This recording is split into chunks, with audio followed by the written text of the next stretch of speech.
Because dinner took longer than expected. Yeah, no worries. Yeah.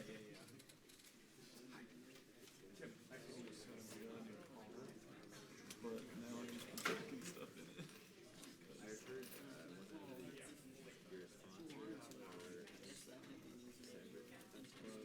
sponsors or like Tesla. Maybe they see it. It's one of the Yeah. You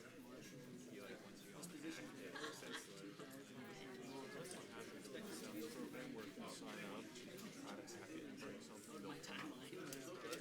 So he's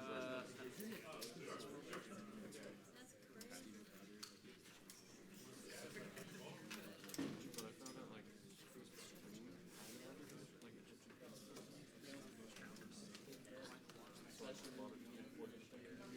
Jesus, you're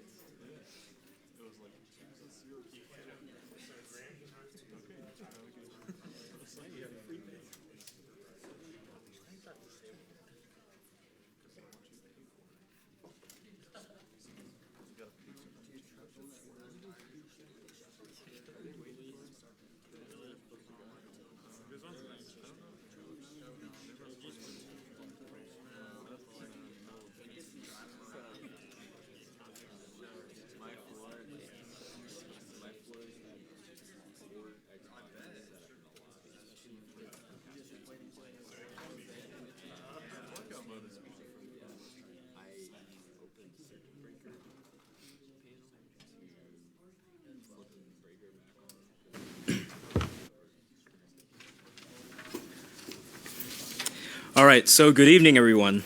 Let me thank everyone for showing up tonight. We got held up a little bit because dinner took longer than expected, so I'm glad that we still arrived on time. And thank you for coming out. I know that it's kind of a wet day, so it was kind of sad outside, but we were still able to have this debate, so we really appreciate it. I want to thank the union, the tech crew, for setting up all the sound, all the video, and the footage for tonight. And even for the live stream audience for tuning into this debate. And let me thank both of the panelists for contributing tonight. My name is Swan Sona. I'm a freshman here at K-State studying philosophy and political science. I serve as the president of Young Americans for Liberty here at KSU. You can join our Facebook group or follow us on OrgSync. Also, don't forget to sign up on our email list so we can send you more updates on the special events we have planned. We meet every first and last Saturday of the month except during final exam season. Finally, Young Americans for Liberty is dedicated to protecting civil liberties, limited government, peaceful foreign policy, and free markets. In the spirit of this organization, I have started Liberty Talks 2.0, a program dedicated to students like you who want to have more discussions and debates. If you have a topic related to liberty that fascinates you, then email me at suan@ksu.edu, and we'll see if we can organize a debate like this one or have you on the panel debating. Now, to the part you're actually here for. Timothy Hsiao is a professor of philosophy at Grantham University, an adjunct professor of philosophy at Park University and Johnson County Community College. He specializes in the intersection of applied ethics and political philosophy. He has published numerous peer-reviewed articles in journals such as Public Affairs Quarterly, the Journal of Agricultural and Environmental Ethics, and Philosophia.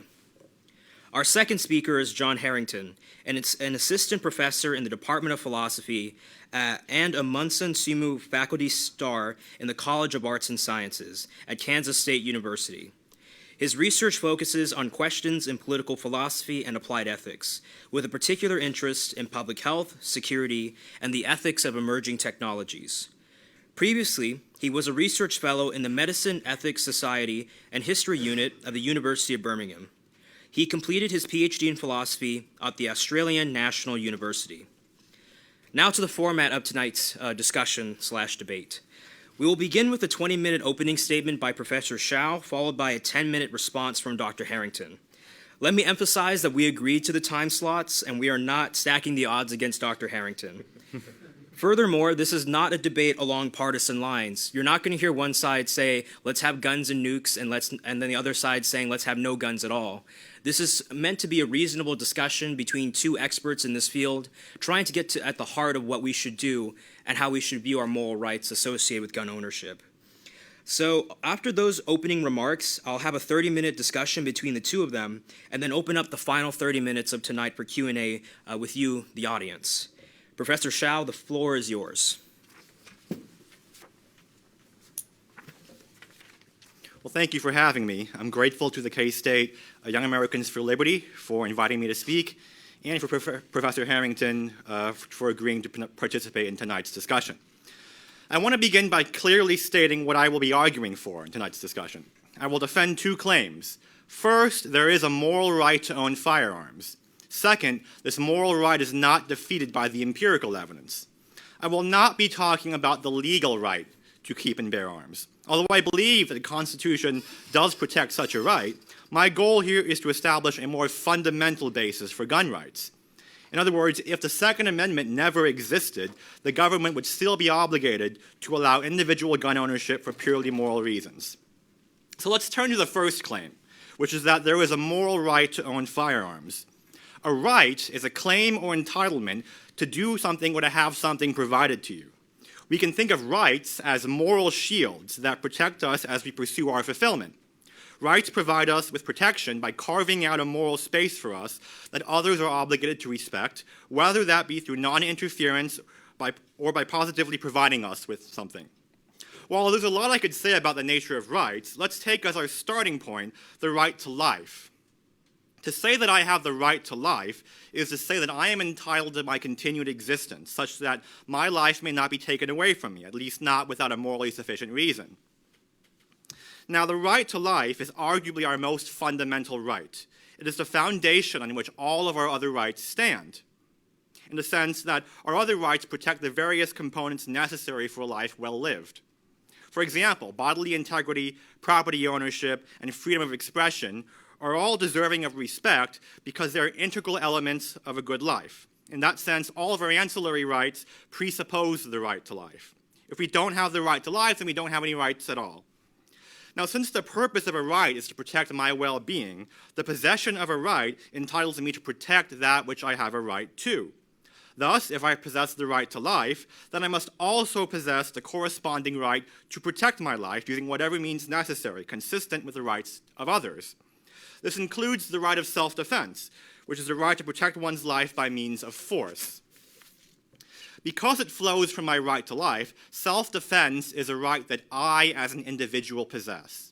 I may partially delegate this right to the police and other authorities, but I cannot surrender it completely. The right to life is, like the right to self-defense is, like the right to life from which it's derived, an inalienable right that I cannot part with. Now, the right to life is the right to use force to protect life.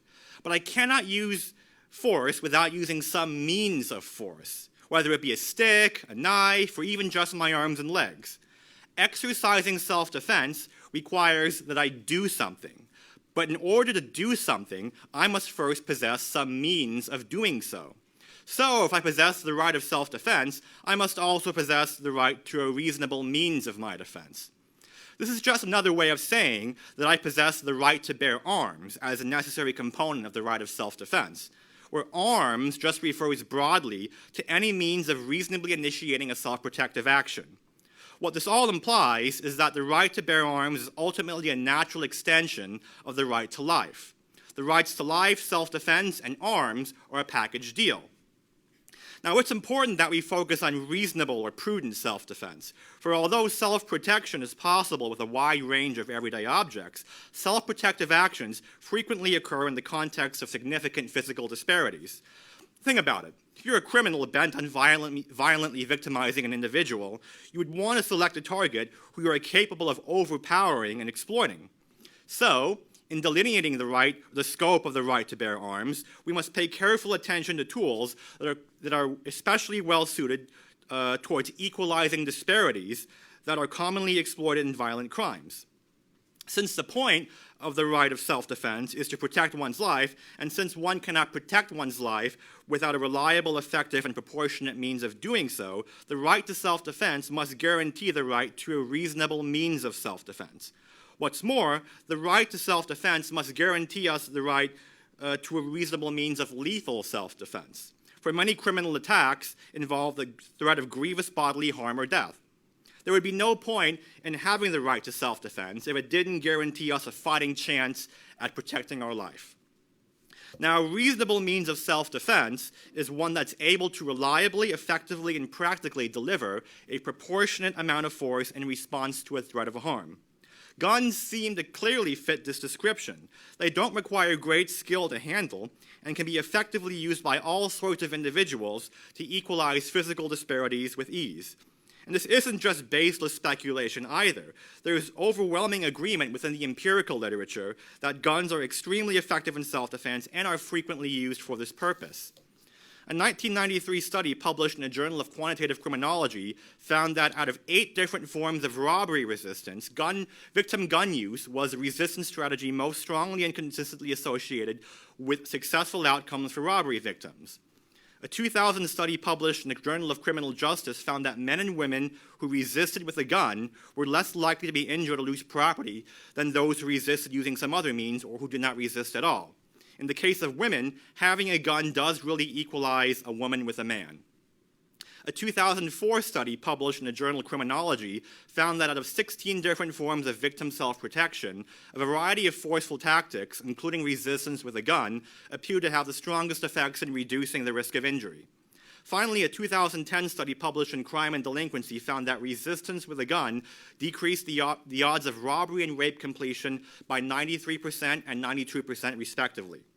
Taking stock of these points, the Institute of Medicine and National Research Council concluded in a 2003 review of the literature that, quote, studies that directly assess the effect of actual defensive uses of guns have found consistently lower injury rates among gun-using crime victims compared with victims who use other self-protective strategies, end quote. Based on these considerations, it should be no surprise that guns are frequently used in self-defense. The findings of over 19 different surveys confirm the thesis that defensive gun uses are vastly more common than criminal uses.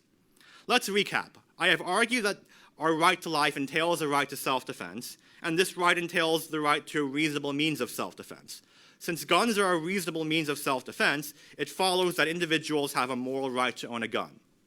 Now, one might object that this argument in defense of gun ownership I'm giving could be extended to artillery pieces, missiles, and nuclear weapons. Not so. Self-defense should be proportionate to the nature of the threat. So whether a weapon qualifies as a reasonable means of self-defense will depend on the kind of threats that one may reasonably expect to encounter within a functioning society. In contemporary America, individuals do not need Patriot missiles in order to successfully defend themselves against aggression by other individuals. That being said, this observation is contingent on one's environment. Christians in the Middle East, who live under the constant threat of ISIS, are arguably entitled to the use of machine guns and RPGs, whereas ordinary Americans may not be. Now, I have argued that there is a moral right to own firearms that's grounded in the right of self-defense. But how strong is this right? Many proponents of gun control cite studies purporting to show that gun ownership leads to more crime. The implication is supposed to be that the right to own a gun is either overridden or defeated by empirical considerations. In response, critics of gun control cite studies showing that gun ownership does not increase crime and that it may even decrease it. As a result, both sides constantly squabble over the findings of this or that empirical study in this or that country. Now, these are interesting issues to be sure, and perhaps we can talk about them in a discussion period, but I'm not going to wade into them right now. I'm fine for now for granting, for the sake of argument, that gun ownership leads to more overall crime. I want to argue that even if widespread gun ownership did lead to more crime, that the right to own a gun would not be defeated. And how could this be? Well, begin by observing that fundamental moral rights are not subject to balancing tests. Your right to life isn't dependent on whether respecting your right to life would yield the best set of consequences. It is absolute and unrelenting, even if it be more beneficial that it be violated. For example, it would be wrong for a surgeon to override your right to life in order to harvest your organs to save 5 people, even if in doing so, he produces a more beneficial outcome. It would be wrong for me to push an innocent fat man in front of a speeding train, even if that fat man's death resulted in 10 lives being saved. What these examples show is that the right to life has fundamental moral weight that cannot be overridden just because it would produce a greater good. We can think of the right to self-defense in similar terms. Since our right to life cannot be ordinarily overridden in the name of the greater good, and since the goal of self-defense is to protect one's life, it stands to reason that our right to self-defense also cannot be overridden in the name of the greater good. The right of self-defense shares in the strength of the right to life insofar as it is derived from it. Here's another way of looking at it. The right to life has supreme weight over other rights in that violations of this right are non-recoverable. If somebody violates your right to free expression or property, there's always a possibility of recovery and compensation. Not so with the violation of the right to life, for one cannot recover from death. Because of this, the right to life must always take precedence over consequences and other competing rights claims. Accordingly, the right of self-defense must carry equivalent weight or near equivalent weight to the right to life, for it protects something that, if lost, cannot be regained. Now, since the right to a reasonable means of self-defense is entailed by the right of self-defense, it must possess equivalent scope and strength with it, meaning that it too isn't subject to an ordinary cost-benefit analysis. Since the right to own a gun is an instance of this right, it follows that the right to own a gun for self-defense also cannot be overridden by a mere cost-benefit analysis. If the organ donation examples and Fat Man examples work, then the harms would have to be at least many times greater than the benefits for us to consider restrictive gun control. But this scenario does not hold, even if we make the most generous empirical assumptions in favor of the pro-control side. This is not to say that statistics don't matter at all. Rather, the point is that they are not decisive in themselves. Moral rights, especially fundamental moral rights, are by their very nature supposed to resist appeals to negative utility. Another important point is that the kind of statistics we should be looking at are not those pertaining to the effect of guns in deterring crime, but those pertaining to the effects of guns in resisting crime. This is because the question of whether there exists the right to own guns for self-defense hinges chiefly on the question of whether guns are in fact an effective, reliable, and proportionate means of defending ourselves against an attack. Now, as we have seen, both common sense and the actual empirical evidence seems to testify to the fact that guns are an effective, reliable, and proportionate means of self-defense. One hardly even needs a study to confirm such a blindingly obvious thesis. Now, one might object that determining whether something counts as an effective, reliable, and proportionate means of self-defense requires taking into account its larger ecological effects, not just its immediate effects in warding off an attack. Thus, if guns do in fact increase crime, then guns are not a reasonable means of self-defense. But this objection confuses the odds of being the subject of a victimization attempt with the odds of successfully defending against such a victimization attempt. Self-defense is fundamentally about resisting an attack, so whether something is a reasonable means of self-defense depends chiefly on whether it is an effective, reliable, and proportionate means of fending off a criminal attack. That something may increase one's chances of being the subject of a victimization attempt in general does not mean that it is not a reasonable means of fending off an attempt should one occur. Thus, permissive gun laws may still be socially beneficial even if they increase crime. Suppose that a permissive gun law increased the odds of attempted firearm victimization, but also dramatically increased one's chances of successfully resisting all kinds of criminal victimization attempts. In that case, we could reasonably judge such a law to be overall beneficial on account that one's increased risk to firearm victimization is outweighed by the dramatically increased likelihood of successful resistance across all categories of crime. So it's time to wrap things up. I've defended two basic contentions in tonight's discussion. First, there is a moral right to own a gun. Second, this moral right is not overridden by the empirical evidence. Taken together, these points seem to generate a very strong case for legalizing private gun ownership. Now, the scope of these gun regulations, the scope of gun control is not something I have room for. It's something that I hope to explore in a discussion period. And with that, I rest my case. Thank you very much.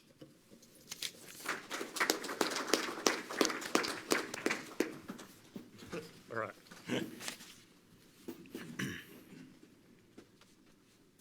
Okay, so many thanks to Swan and for Tim for organising this wonderful debate, dialogue, discussion.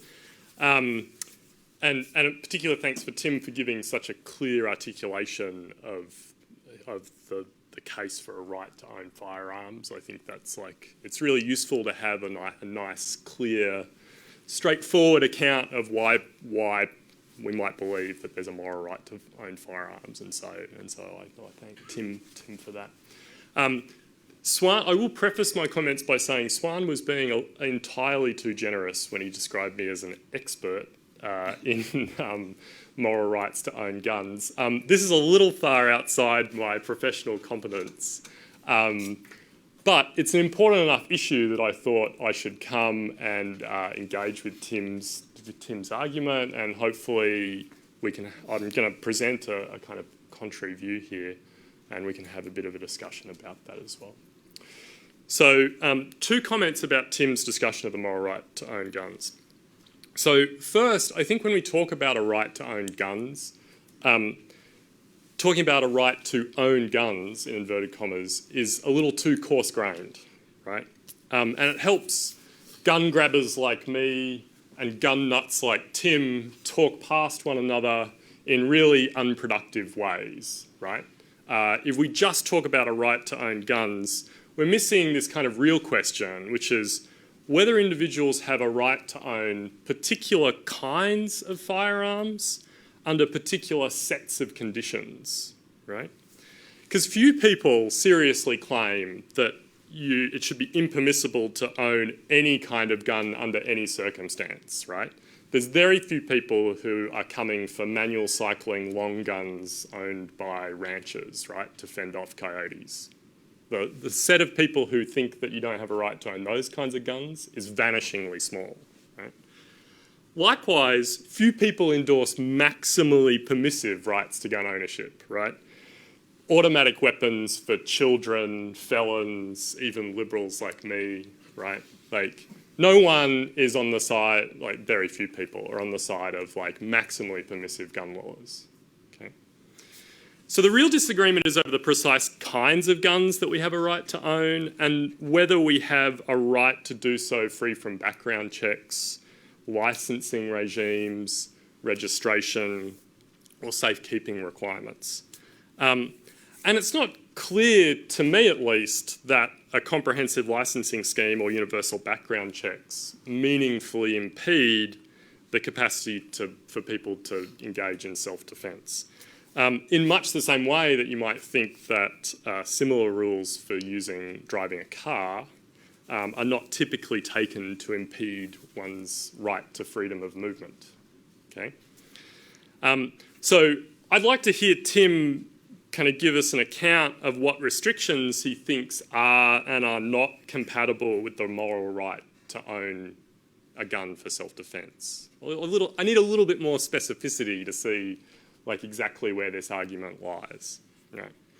So second, this is kind of a more fundamental kind of problem that I have with the argument, and that's that Tim argues that if there's a right to own a gun, it's by virtue of that gun's status as a reasonable means to self-defence, which he claims straightforwardly follows from the right to the right to life, he calls it. I might call it the right not to be killed.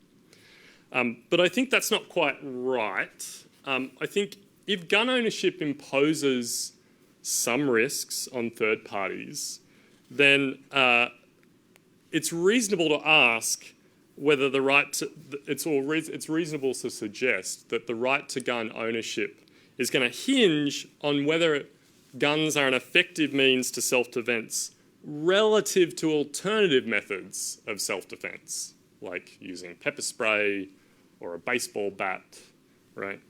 And contrary to popular myth, the evidence is not so great on this score, that guns are more effective at protecting an individual's life than other methods of self-defence. It's at least not very clear that guns are a more effective means than other methods, okay? So of course, Tim lists a bunch of studies. He says that there's overwhelming agreement that guns are an extremely effective means for self-defence. But I think we should be careful about these studies for two reasons. First, these are not studies of the effect of guns on the ability to defend against lethal violence, all right? None of the studies involve self-defense against what you might call attempted homicide, right? And most of them are analyses of resistance to robbery, right? Which is just defined in the data set as theft plus the use of force or the threat of use of force.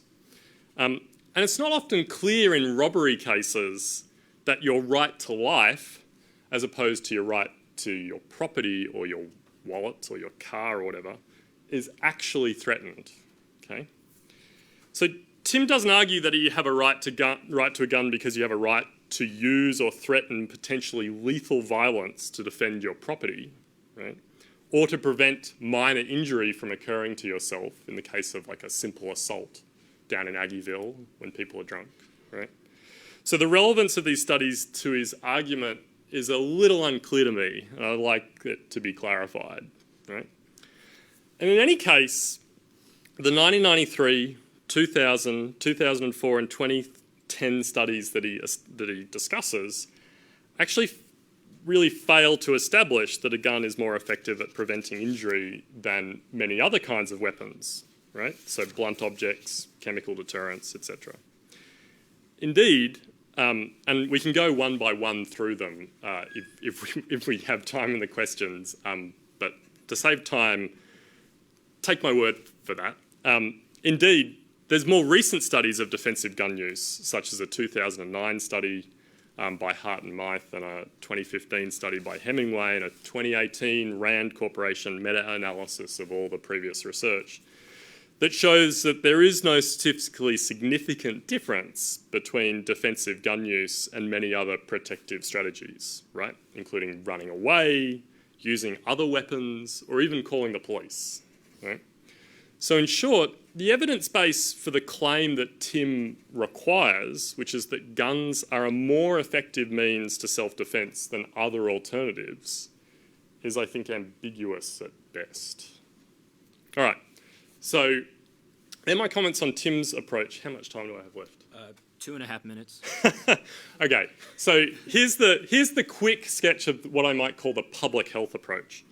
So the public health approach says, well, it starts from a few facts, right? It says, look, guns are involved in a lot of death and injury in the United States, including 2/3 of homicides and half of suicides, right? And the US has a lot more homicide than other developed nations, right? And most of that difference is firearm violence, right? So the rate of non-gun homicide in the US is only double that of the developed nation's average. But the firearm homicide rate is 25 times higher. And what you get out of that is a homicide rate overall that's 7 times higher than the other developed nation average, okay? The third fact is that access to a firearm is statistically associated significantly with a higher likelihood of both suicide and homicide victimisation. So even after controlling for mental illness, arrest history, etc., merely owning a gun is associated with a higher likelihood of both suicide and being the victim of a homicide. Right? And lastly, and I think this is important, the poor, people of colour and women are disproportionately victimised by gun violence, right? So homicide, most of it by firearm, is the leading cause of death for black men and women between 15 and 35, and likewise access to firearms in the home makes it much more likely that someone's going to be killed or seriously injured in a domestic violence incident, okay? So the public health approach takes those facts and argues that just like our approach to other major causes of death and disease, we can introduce policies that reduce the burden of firearm injury and death. For instance, we've made great strides in lowering the rate of death and injury due to car accidents because of a suite of public health policies, seatbelt laws, young driver laws, higher car safety standards, safer roads, etc. And similarly, the public health approach asks whether there are evidence-based policies we could implement that would reduce the burden of death and injury due to guns. So to do, And so I think I will leave it there. Okay. And maybe I can talk a little bit more about the public health approach in questions. So that sounds good. All right. Okay, so I'm sure there's plenty of questions. Let me begin by kind of describing how I'm going to format the conversation portion of this of tonight's discussion. I'm going to start off with just a few questions from myself, and then about maybe halfway through, I want to let both Dr. Herrington and Professor Hsiao kind of have some conversation themselves without me moderating necessarily. So we'll see how that goes. Professor Hsiao, I'm going to start with you. I think Dr. Herrington makes a great point at the beginning by discussing, well, you know, we kind of have the general case about the moral right to gun ownership, but what would you say are the reasonable limitations to that right that don't contradict it? Yeah, so is this on? Yeah, so there's a lot I could say about, you know, the particular weapons, and I didn't have time in my opening speech to do that. I would say that the status quo right now, so basically, and it depends on which state, but pretty much any kind of semi-automatic weapon is legal within there are certain nuances, but I would draw the line when it comes to weapons at fully automatic weapons. So I do think there are specific circumstances. So for example, let's say you live in the Middle East and your terrorist groups, you know, harassing your neighborhood. I think in that context, you might have a right to own an automatic weapon. But in the United States, I don't think that the right to own a gun extends to something like a bazooka, a machine gun, an Uzi, fully automatic. Now, currently, and let me know if I'm taking too much time answering your questions. Currently, under the National Firearms Act, you can get fully automatic weapons subject to ATF approval. You need to get a tax stamp, more stringent regulations, and I'd be okay with that, provided that, so when it comes to more dangerous weapons, that they're regulated more stringently. So I don't think that we should treat all weapons equal. Some weapons obviously are more dangerous than others. And so I think there is a continuum to be drawn here when it comes to different kinds of weapons. All right, do you want to respond to that, Dr. Herrington? Well, I guess I would ask a little bit about like other restrictions. So you know, I think my view on this is that there is entirely too much focus on the kind of gun when we're talking about restrictions. And the public health evidence here is kind of mixed about like whether or not wholesale bans on semi-automatics would make a big difference. In fact, it's hard to know. I mean, given the vagaries of the data. What I think is kind of interesting is like the question of universal background checks. So currently in Kansas, I don't know whether any of you have ever sold a gun in Kansas, but like there's basically a don't ask, don't tell policy for private sales to Kansas residents, right? So federally, if you knowingly sell a gun to a felon, right, that would be a crime. But if you simply just don't know whether the guy that you're selling the gun to is a felon, then you don't run afoul of the law, right? And I guess my opening view is we ought to close that loophole, right? Like that seems like an obvious loophole where you can make big public health strides by tightening up access of felons to guns through like a private sales system. And let me also ask now a question to Dr. Herrington as well. It doesn't seem as if you necessarily disagree with the claim that maybe there is a moral right to gun ownership. It seemed more like you were saying that it's just not helpful to say that we have this vague right when there's so many specifics. Does that seem to be a fair characterization of your side, or? Yeah, I think that's right. I mean, I think, I'm hesitant to talk about moral rights in too much depth. I think like a lot of these kind of very rights to particular objects or rights to particular kinds of activities are normally what we might think of as institutional rights, right? They're rights that are determined by how our political community is structured. But bracketing off that worry, yeah, in broad strokes, I think you can say, look, you might have a right to own some kinds of guns under some kinds of circumstances. but I think you don't have a right to the status quo that we have now, which is a right to own a gun without registration, without licensing, without any kind really, without many safekeeping requirements. I would argue that your rights to be free of those restrictions don't really extend very far. Yeah, I think it's fair to want to narrow the gun debate down because weapons don't exist. You know, it's not monolithic. Weapons exist on a continuum. So I think it's right to. I mean, obviously, you know, I may have the right to own a double-barrel shotgun, but that same right wouldn't justify my right to own a bazooka, for example. So I think it's fair to want to narrow it down, and that's something that I would, you know, if I had more time, I would specifically outline what kind of proposals I favor, what kind of proposals I don't favor. So let me now bring another question to you. So you based a lot of the argument on this idea of like a right to life, Yeah. right? And it seems maybe intuitive that we do have a right to life. But wouldn't it be the case that, let's say, based on the harms that guns cause, and let's say this is widespread, so there's homicides in communities and so forth, instability, wouldn't this seemingly contradict that right to life if we don't have, let's say, conditions that properly allow that to flourish, if we do have too permissive gun laws? Yeah, so I mean, I don't think there should be no gun controls at all. So when it comes to guns, people often talk about the negatives of guns. But you also have to take into account that guns have a useful function in self-defense. So when it comes to regulating guns for self-defense, when it comes to respecting the right to life in general, we should take into account the fact that guns are used to take lives, but we should also take into account the fact that guns are also used to save lives. And so I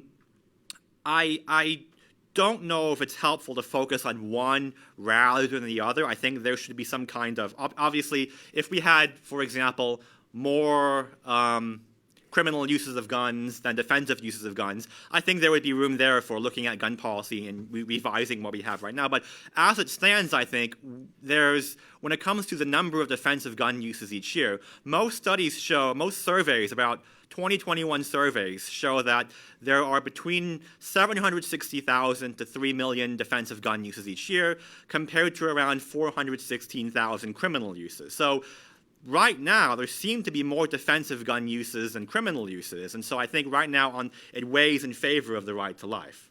All right. So, and that kind of brings us back to kind of this the statistical debate about, where does the evidence exactly point?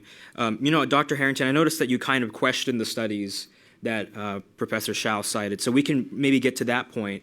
But don't you think that there's maybe a common sense case that maybe, even if the statistics don't really point decisively to one direction or the other, doesn't there seem to be a common sense case for Professor Hsiao's view?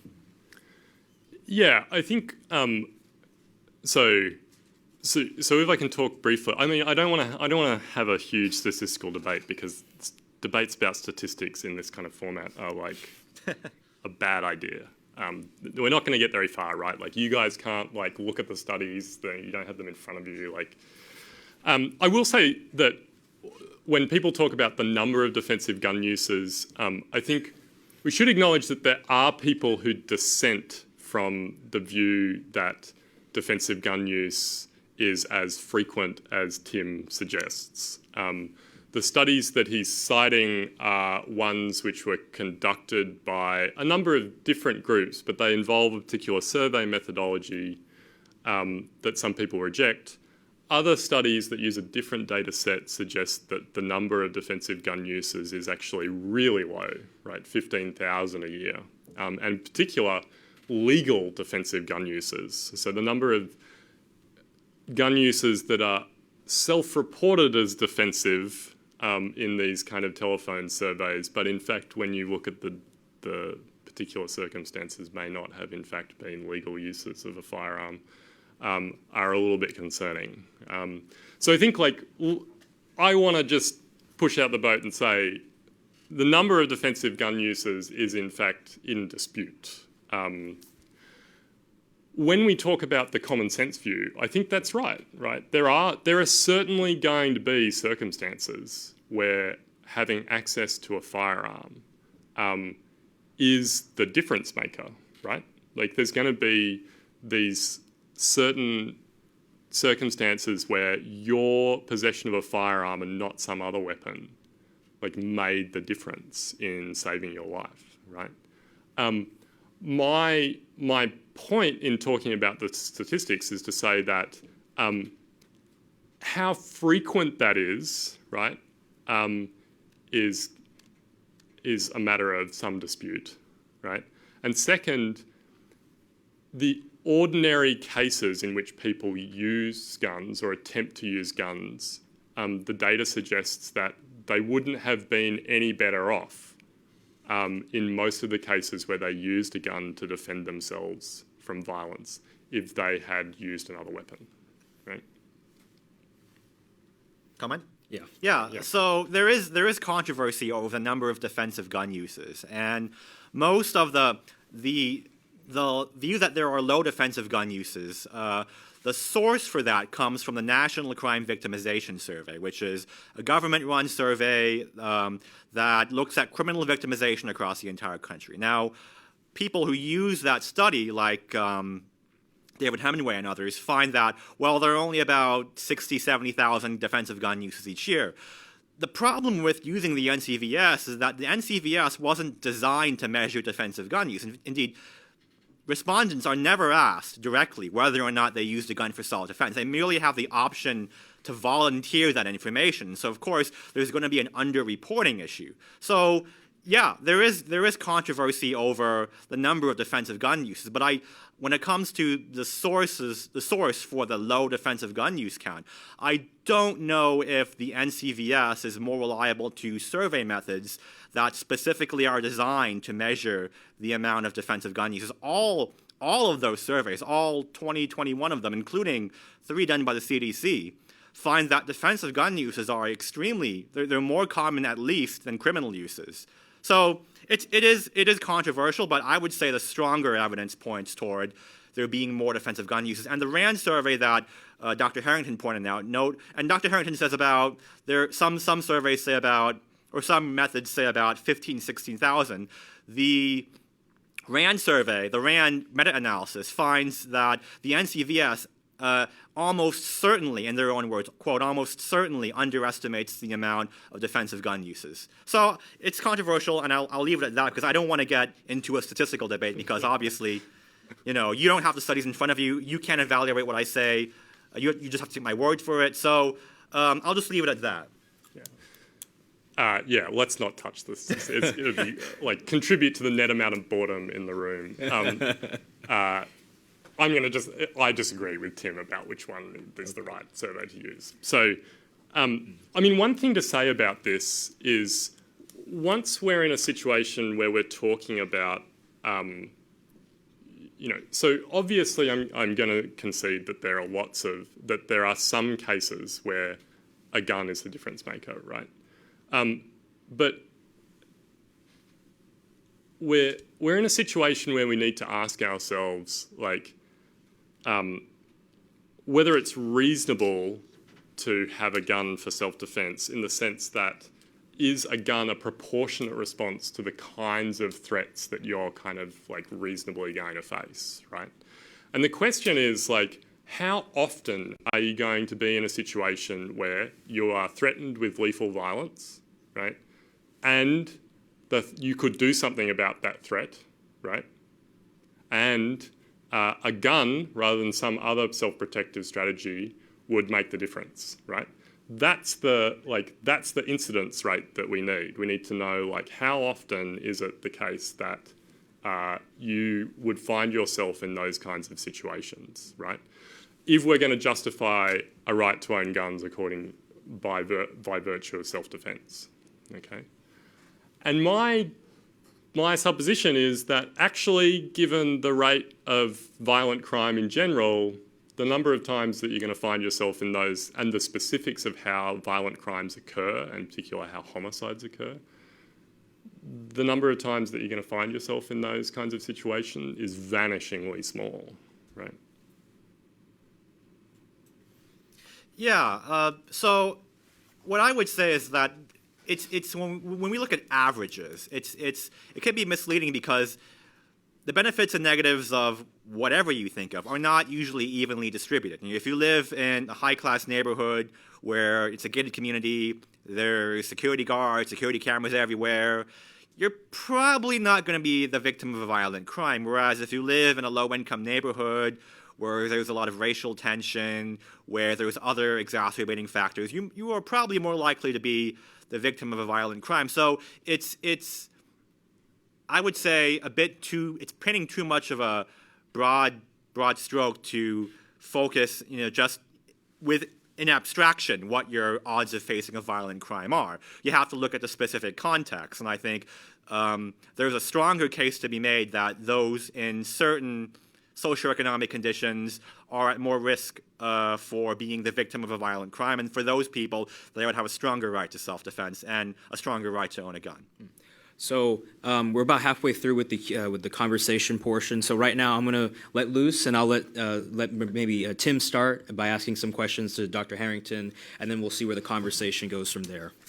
Yeah. So great approach, the public health approach. I do have a few questions, and I guess first would just be what's your actual view when it comes to what kind of firearms we can own and we can't own? You say it's too coarse to speak of, a right to own guns in general. And I'm just curious to know what guns you think we can own and what guns you think we cannot own. Oh, that's a difficult question.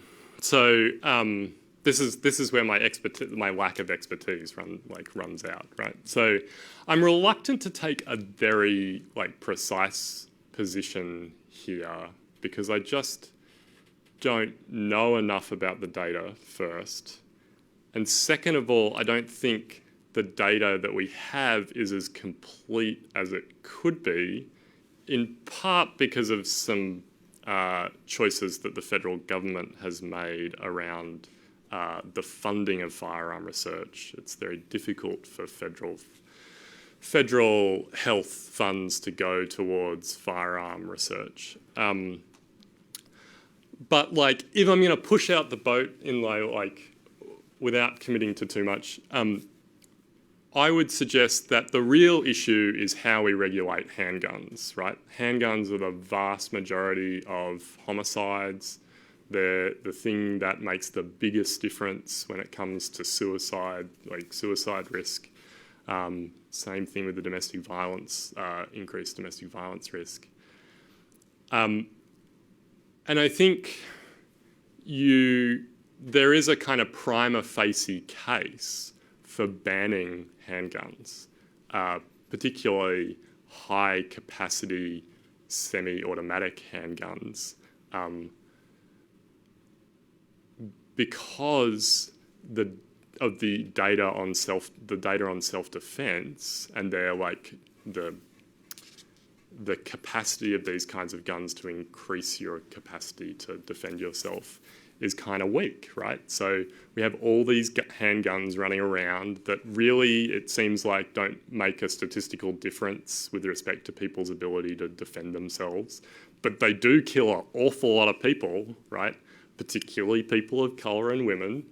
And so handguns are the big question, right? What do we do about those? It's not the big, in part, it's not the AR-15s and semi-automatic rifles that get a lot of attention. I think they're not the big public health problem.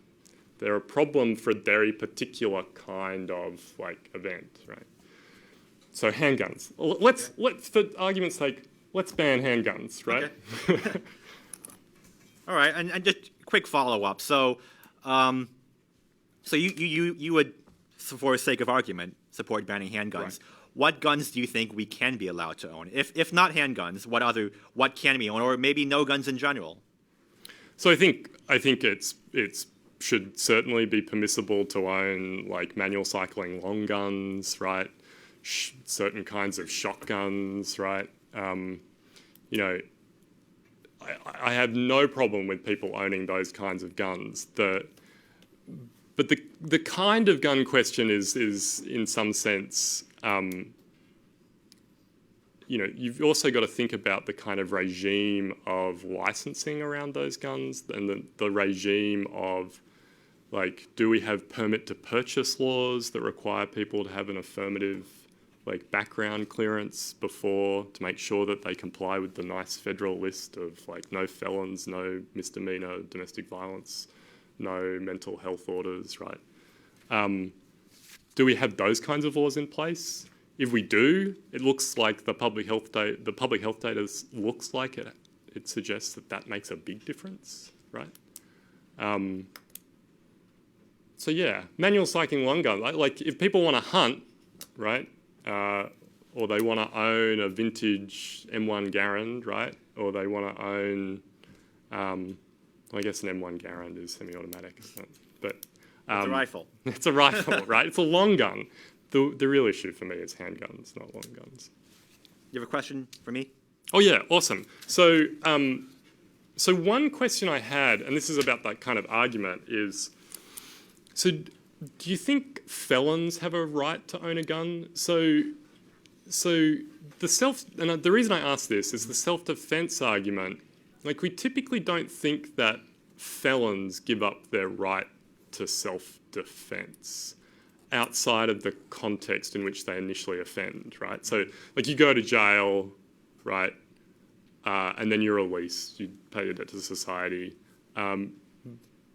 We typically think that you have a right to self-defense at that point, but we don't allow people to own guns. So do you have like a position on that, or?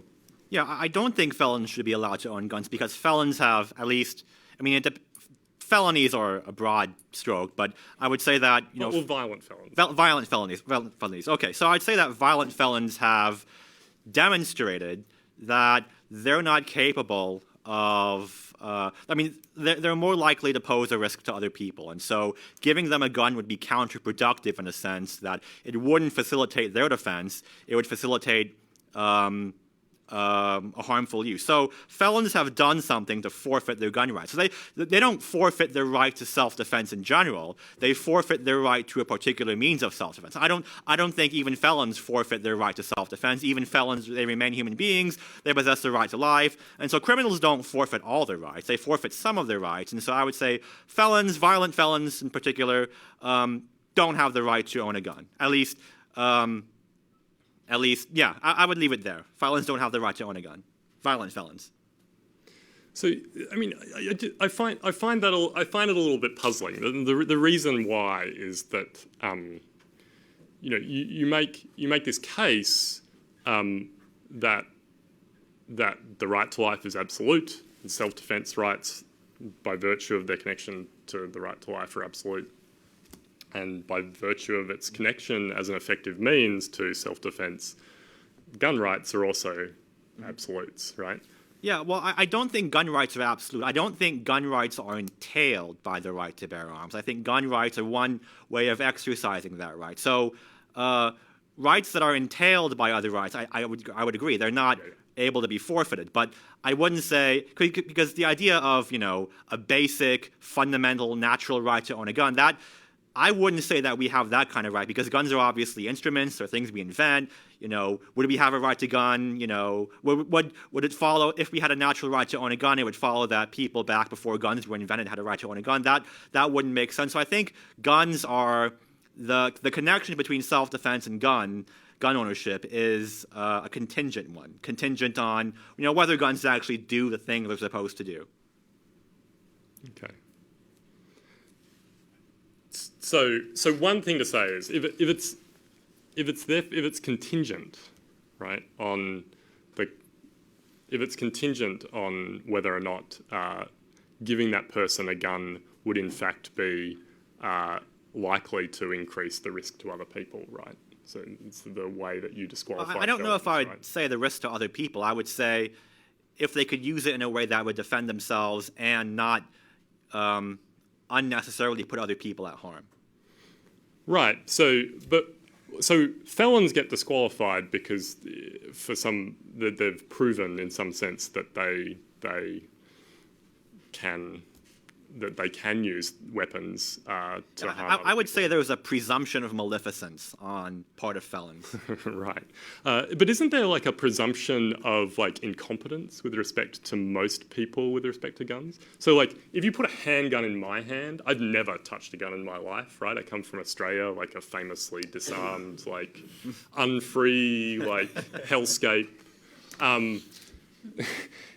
Like it would be a bad idea for me to like be handed a gun right now, right? Like I'd be very likely to harm someone else, right? So why not suggest that people ought to be licensed, right? So if we think that felons pose a danger and that's a reason to like disqualify them, well then there's lots of people who are in fact incompetent, right, with respect to firearm usage. And in fact, like maybe like we do with cars, we should like require them to like demonstrate that they can operate a gun safely.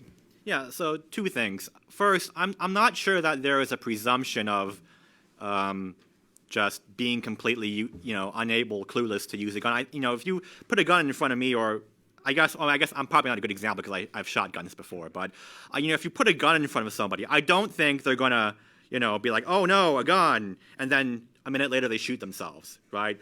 I think it takes with modern handguns, it takes a lot to misuse a gun. I mean, obviously, if you're poor, if you're poorly, if you're impulsive, for example, then maybe I shouldn't put a gun in front of you. But for most people, if you put a gun in front of them and they know nothing about guns, they're not going to end up shooting themselves. I mean, maybe if they've never ever heard of a gun, maybe they're like, you took somebody from the past into the future. They know nothing about a gun. Maybe then they'd hurt themselves. But we all know enough about guns to know that guns are things that you don't play with. And so I don't know if there would be a presumption that people are just completely clueless when it comes to using guns. So that's the first point. The second point is that, in principle, I don't have a problem with something like licensing for concealed handguns.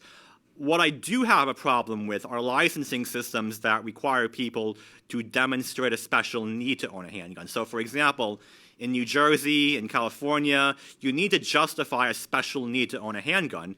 And that kind of law, I would say, those kinds of laws presume that your right to own a gun is overridden until proven otherwise. And I think that at the very minimum, we would say that each individual has at least a prima facie right to own a gun, and you can't just presume that prima facie right to own a gun to be overridden without some disqualifying evidence. And there's a lot more I could say, but I don't want to take up the time. Yeah. Awesome. Do you want to ask me another question? Oh, yeah. Or? So I'm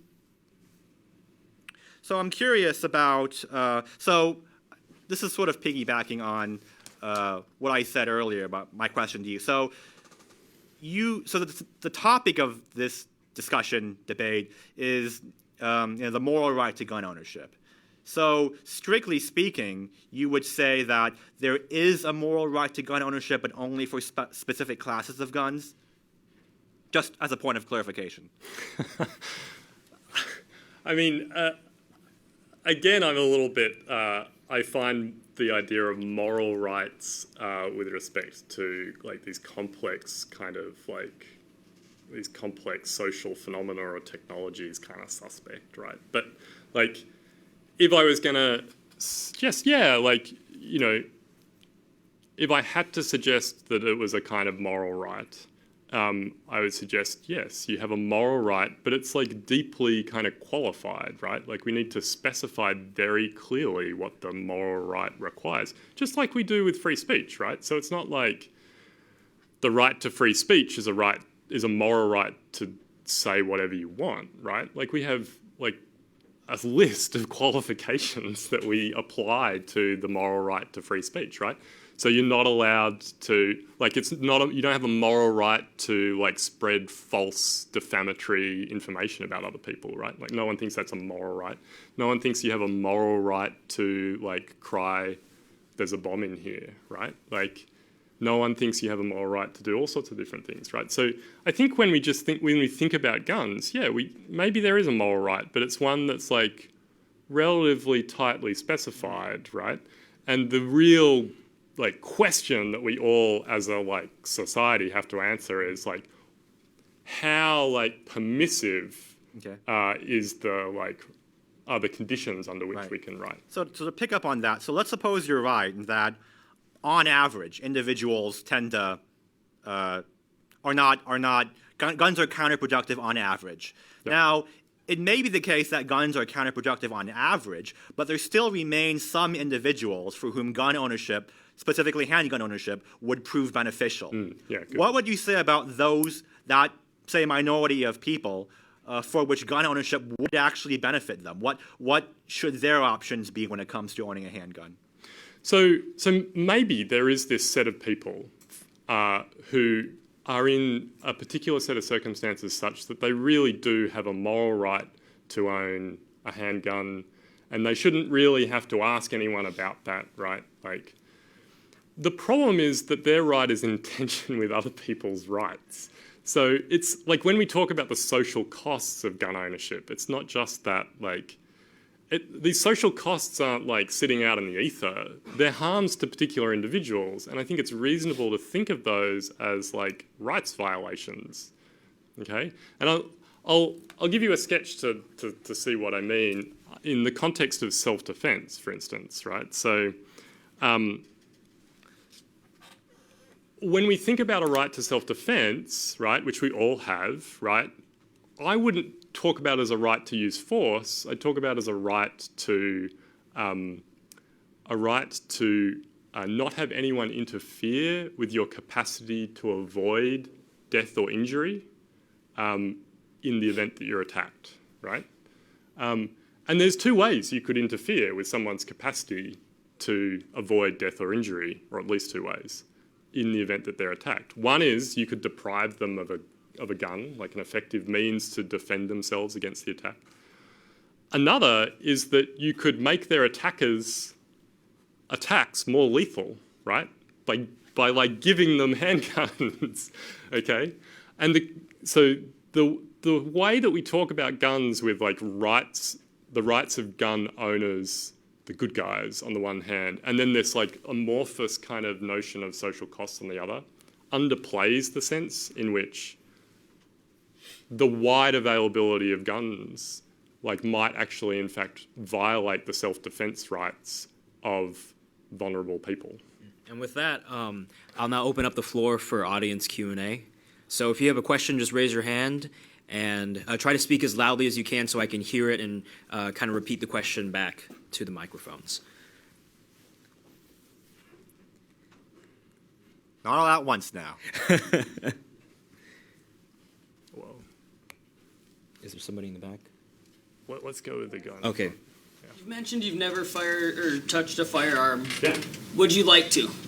I will take you to the range and teach you if you'd like to. So- Have you had the opportunity to learn? So have you had the opportunity to learn how to fire a firearm? Yeah, so there was also an offer in there, Swan, Yeah. which I... All paid for by me. So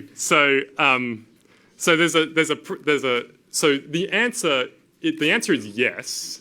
I would actually like to learn how to use a firearm.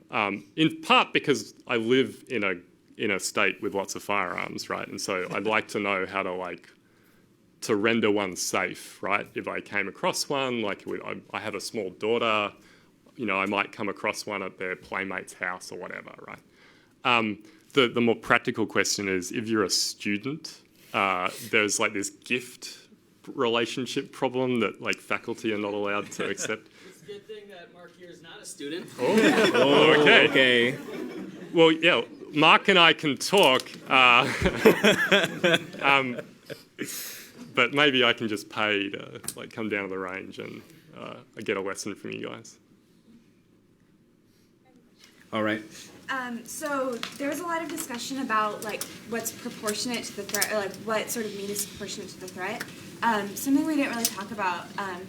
So should the threat of a tyrannical government, which I think is if you look at history, could become a threat at any point, how should that affect this conversation? All right. So how should the proportionality of perhaps a tyrannical government affect this conversation? I'll let Tim go with that one first. So we should take into account the risk that the government will violate the social contract. So if you look at just the history of state-sanctioned citizen slaughter in the 20th century, a lot of people, when a government goes bad, it goes really bad, and a lot of people are killed. So I think there is definitely a presumption here in favor, and maybe people make the argument that, well, you and your AR-15, how are you going to stand against the government with their tanks and jet planes and missiles? Well, you can think of an armed citizenry as raising the costs of a government going bad in the same way that you wear a seatbelt, for example. A seatbelt, if you get into a horrific car accident, a seatbelt's not going to save you, but it's going to make your chances of survival more likely. And so I would say, in response to the tyrannical government argument, that having, an armed citizenry, that might very well raise the cost of a government going bad and make them more reticent to do so. So I think there is something to be said in favor of the tyrannical government argument from self-defense. Yeah, so this is an argument that that people are pretty attracted to. I think one of the things that, like, the fundamental things that we do when we enter into a social contract, when we kind of agree to abide by a system of rights and rules to live together, is sometimes there has to be some kind of mechanism by which violence between one another is constrained, right? Now, if private ownership of AR-15s, right, AR-15s are like the bugbear, like everyone knows what they are, but like semi-automatic long guns, right, like things that have like utility in war, right,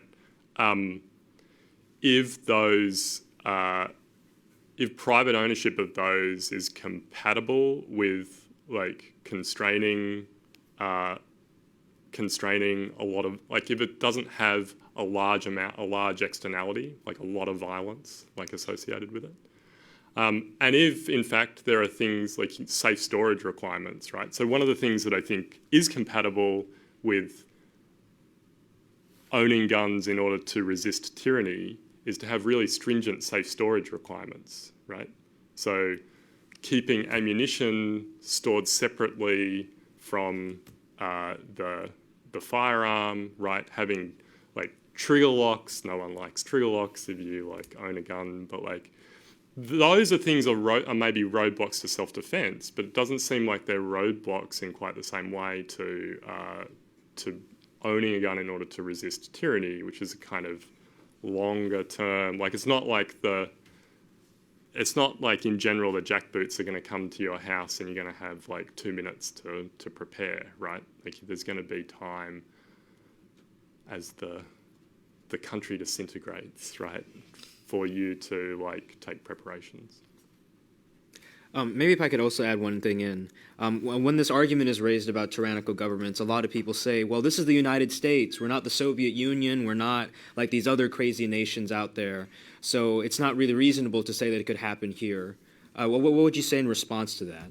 Well, there has been one rather large event in history in which we violated the rights of minorities, slavery, namely.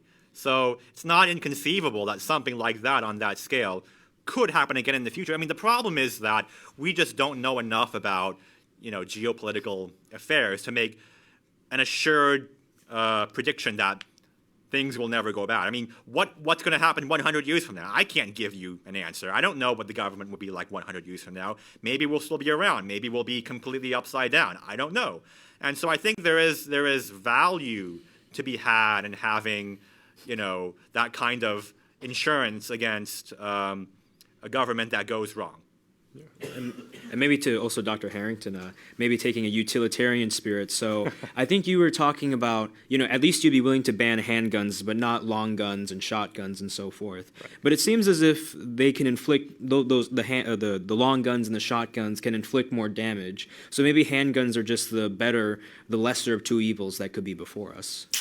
So the problem with handguns is that they're the ones that are easy to carry, right? and they're easy to conceal, and they're like associated with the vast majority of like firearm homicides, right? So like talking about like the relative power of a particular weapon, right? When from a public health perspective, we don't like really care about the particular like capacities of the weapon. What we care about are the like effects that weapon has out in the community, right? And handguns are the things that like make the biggest difference in the United States. It's not necessarily, even though we have these shootings that carry a lot of like media attention, it's not necessarily things like AR-15s and long guns, right? It's handguns. One thing to say about this tail risk, the worry about tyranny, just is that you're making a kind of trade-off there between like this risk of things going really badly, right? The government becoming this tyranny. You're making a trade-off between insuring against that risk potentially and like raising your everyday risk slightly, right? So there's like a genuine trade-off there, and I don't like have a fixed view about how you ought to like make that trade-off, right? But you should recognise that if it's the case that like owning certain kinds of weapons raises the everyday risk of victimisation or violence, then you're making a trade-off about like what you're most likely to have happen to you versus like this extreme but really catastrophic risk, right? All right, let me get another question. All right. Yeah, my question was going back to something actually Dr. Herrington said that kind of relates to banning handguns. So I know you had mentioned that if we're looking at risk and providing people the ability to defend themselves, then we shouldn't only be looking at how someone can defend themselves with a weapon, but also what's in the hands of the perpetrator against them.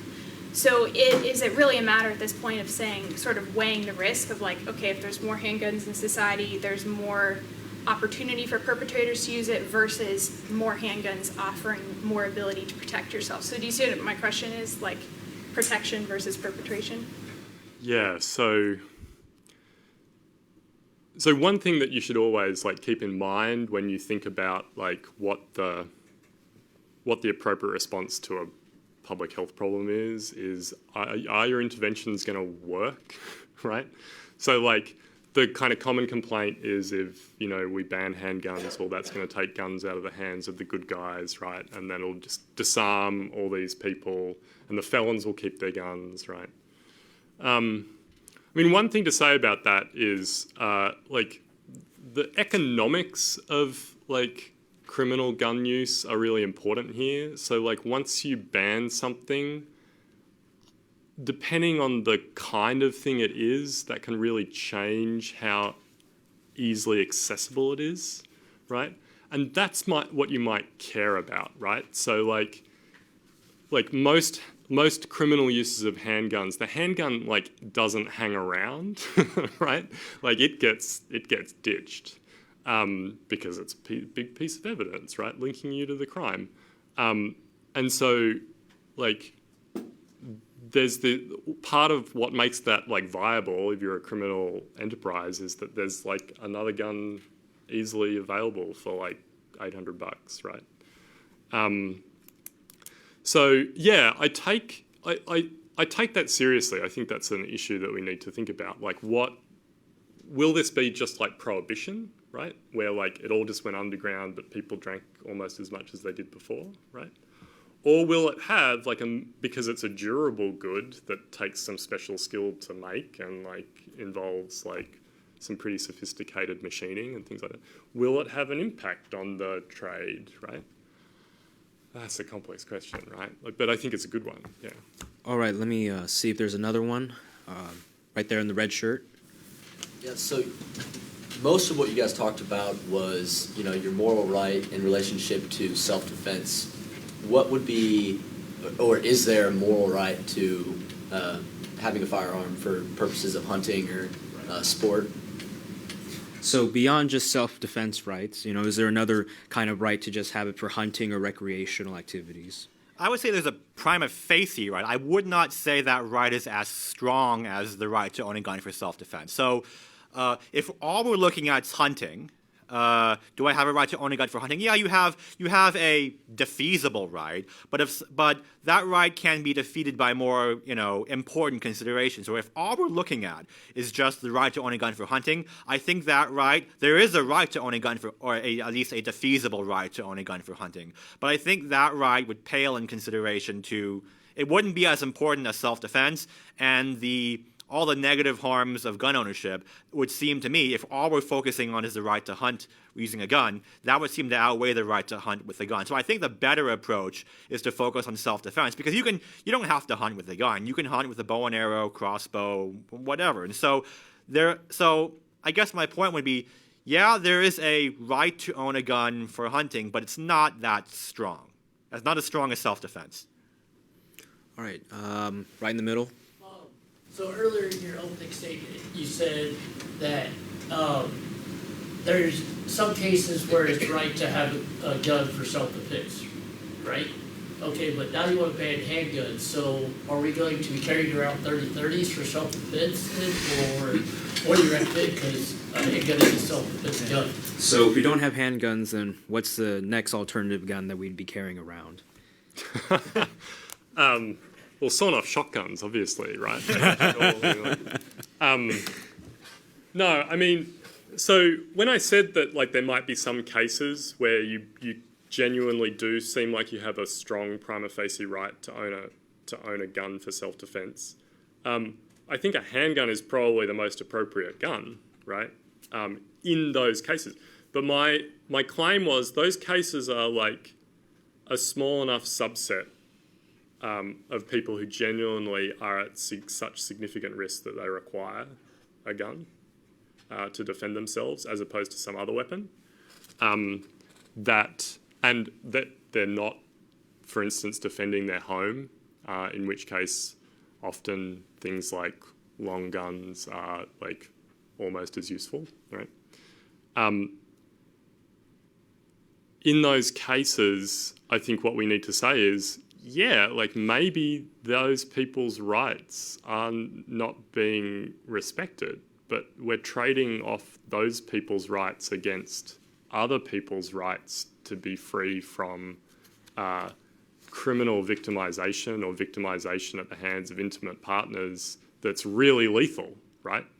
So one of the things, like when Tim was talking about the crime data, the link between guns and crime, and like, I don't know whether guns increase crime in the United States. Like violent crime in the United States is roughly on a par with where it is in other developed nations, right? But the lethality of violent crime in the United States is like way higher, right? So I don't have a particular gun that we ought to replace there. I think like there's a trade-off we've got to make between the rights of these people who genuinely need a handgun to defend themselves and the rights of other people, right, to be free from really lethal violence. All right, anyone else? Let's get the one in the glasses. So in the context of worries about a government that may have less than benign intentions along the lines of her question, so I'm interested in the possible existence of like an intentional and institutionalized set of oppression and discrimination against the groups of people, like certain racial groups or certain sex groups or certain socioeconomic groups of people. So you mentioned that getting federal funding to support research about gun violence is hard. And so given that, and that gun violence is disproportionately felt by those three groups of people, is there is the existence of those two things possible support for the fact, or possible for support for worries about systems of intentional continued oppression? All right, so since that is a kind of a complex question, I'll just ask that the speakers kind of re-articulate how they understood it and then answer it from there. So I think the question was directed towards Dr. Herrington. Yeah, sure. So it's a good question, right? Like I think one of the things that you want to like think about when you think about self-defense gun use is that there's this worry that what we're doing when we allow wide availability of guns, particular handguns, is that we're transferring risk from one set of people who are already actually pretty well off to another set of people, right? So handgun, self-defense, like allowing people to own handguns for self-defense might in fact reduce the risk, on the rare occasion that someone who's pretty well off finds themselves in a violent encounter. But it like massively increases the risk, well, not massively, I shouldn't make those kinds of claims, but it increases the risk, right? That much we know, for people in poor neighbourhoods, right? People, women in particular in domestic violence situations, right? Like the evidence is pretty strong there that if there's a gun in the household, the rate of serious injury and death from domestic violence situations increases quite dramatically, right? And so, yeah, there's this worry that not necessarily there's an intentional oppression, but that we're ignoring the extent to which like our gun policy might contribute to existing inequalities or existing ways in which some people within society are like having like a disproportionate amount of social risk allocated to them, right? Yeah. Let's see, any other questions? I think the gentleman in the blue. Do you think, Professor Herrington, do you think that the threat of an armed citizenry has deterred the U.S. government from acting in a semi-tyrannical way? For example, FDR issued an order during the Great Depression which confiscated large amounts of gold from private citizens. Do you think that he would have, and he was also our longest standing president and probably would have ran for a 5th term if he hadn't died? Do you think that an armed citizenry has deterred regimes such as his from overstepping? So has an armed citizenry deterred tyrannical government in the past? My view is probably not.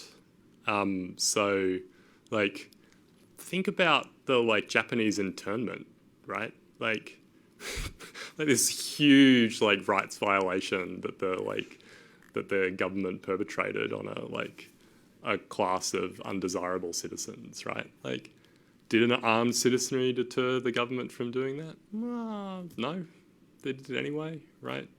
Like, I mean,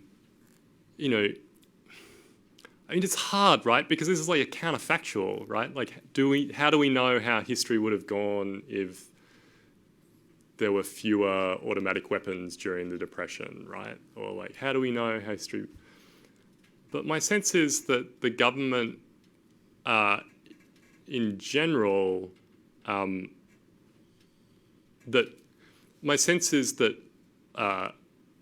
an armed citizenry hasn't been the difference maker, right, for lots of the kind of historical events that we've had, right, or preventing the American government from going one step too far.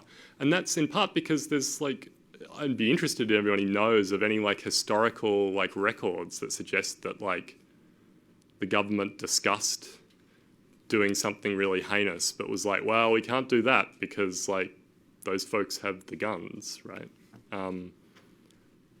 But yeah, I don't know. I think it's an interesting question. I don't know whether Tim has a thought about that. Yeah, well, I would agree with Dr. Herrington in that it's difficult to assess a historical counterfactual like that.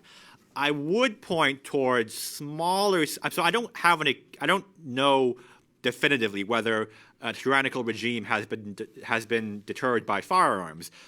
I can point to smaller level cases where government authorities were deterred from certain kinds of action. So, for example, the Bundy Ranch standoff. You had a bunch of armed citizens come out, challenged the Bureau of Land Management. They backed off. That might be one case where you had an armed citizenry fend off government on a small scale. Now, whether or not that can be iterated to the large scale, I don't know. But certainly there are small, and there are other cases too. I don't have them off the top of my head, but there are small scale cases where government actors, forces, have been deterred by, a militia forming up or an armed posse forming up and saying, no, you can't encroach on our territory or whatnot.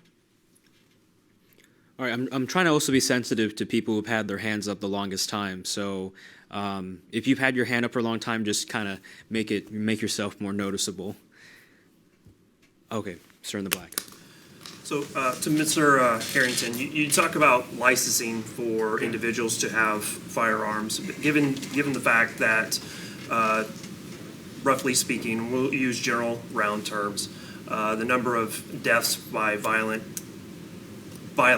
overall is roughly 10 to 12,000 in 2016, and the number of deaths from alcohol-related car accidents is about 10,000 given in 2016. How would licensing change that one way or the other?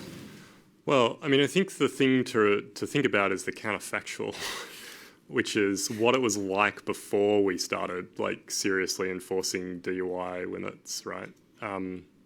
So like, I'm sympathetic to this worry, right? Like, like colon cancer kills a lot more people than firearms, right? Like, and traffic accidents kill, I don't actually know, but they kill at least as many people as firearms, right? Does anybody know whether that's true? I think it's true. It's roughly, it's on a par, right? Like it's close, at least, or maybe it's way more, right? It's double, good, okay. So I think the thing to say here is like, we've done an awful lot to reduce traffic fatalities over the last like several decades, right? In part because we have things like, the thing that's made the biggest difference, for instance, is graduated licensing laws, like really strict restrictions on some classes of young drivers, right? About how they like can drive, right? The other thing that's made a big difference is DUI and like speed enforcement, right? And so when we look at the number of deaths, the question is like, if we could prevent a death through a licensing regime, is that like, or if we could prevent many deaths through a licensing regime, would that be a reasonable response? Not looking too carefully about the relative number of deaths relative to other diseases, I think, right? Like where you might want to worry about there is how much money we put towards like traffic accident control versus firearm prevention, right? Because the relative number of deaths are going to matter there, right? So I think we have time for maybe one or two more questions. Is there anybody else? Sir in the glasses. I don't know how the best way to word this. In regards to, you talked about a ban. I would think that would imply, in the way you were maybe a buyback or or a confiscation possibly. Or are you specifically pointing to buyback? Because I mentioned you were Australian. Yeah, right. So it's hard to compare culturally, but if you're talking about from America, coming from a perspective where we've had a Second Amendment for 240 years. Is there an implication that if you were to overreach on that, where people saw that you, individuals, federal government that was overreaching that, and there was retaliation, is that a fear that comes to mind? So I think there are two questions in there. There's one about buyback programs, or maybe is Herrington suggesting confiscation, and the second question is kind of the cultural differences between different nations, especially with America kind of being the different one in the room. Yeah. So, oh my God. So this is why I didn't want to like talk about like my particular view about this, because, and I said like for the sake of argument, let's ban handguns. But I'm not like, I'm not convinced, right? Like I need to see the data about like, I have a hunch that like way more restrictions on handguns would make the difference. But whether that implies a buyback, I'm not sure, right? Like maybe you grandfather in a whole bunch, right? We've seen with the NFA, right, with the automatic firearms, like it's expensive to buy an automatic firearm, right? Like it didn't used to be.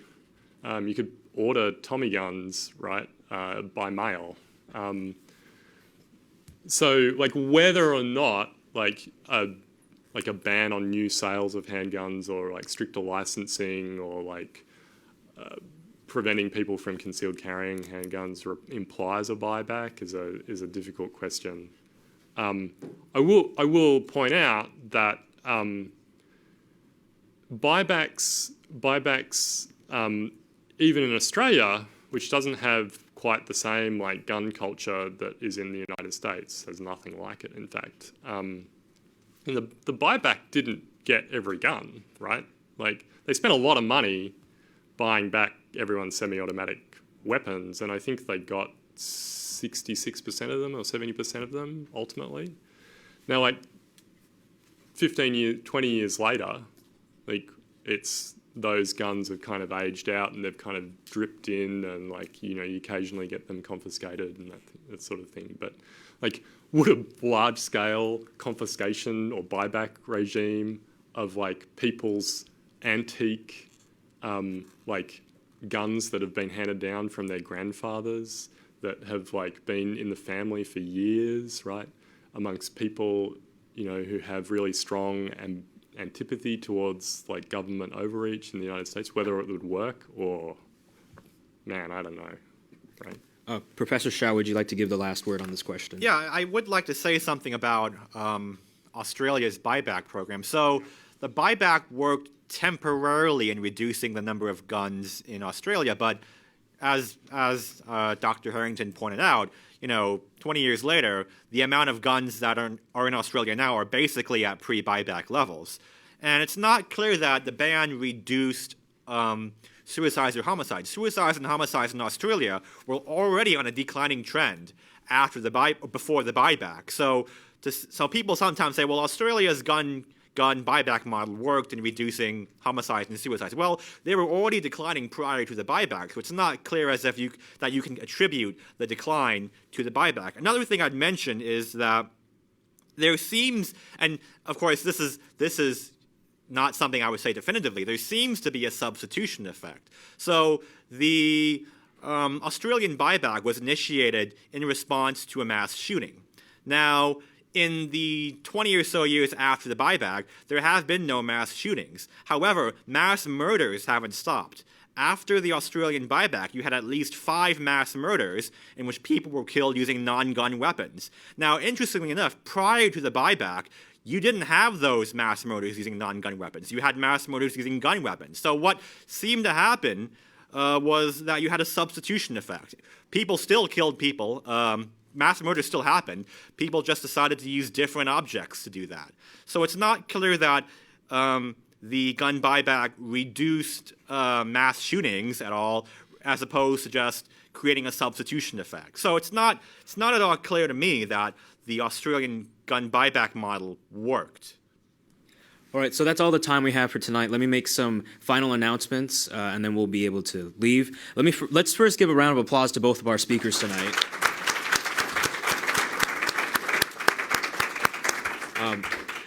So before you leave, please go to Anna in the back. She has the email sign-up list for you. So if you would like to keep up with more of our events, with more debates and discussions in the future, then please just consider signing up with her. And I think the clipboard is right there. So.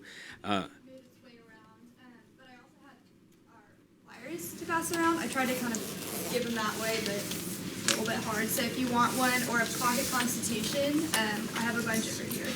Yeah, so if you'd like more resources, just go back to Anna. And finally, so Young Americans for Liberty, we meet every first Saturday and last Saturday of the month doing different things. We won't be meeting the first Saturday of next month.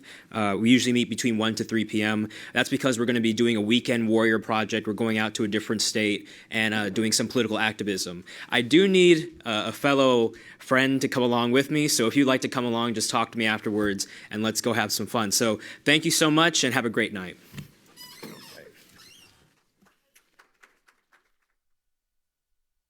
Weekend that we're helping on the campaign. If you do come, y'all will provide a $75 gift card for food. Gas is reimbursed unless you want to ride with us. And also, if you stay for both days, y'all is also providing an Airbnb. So have a fun road trip if you want to help us make Liberty people win.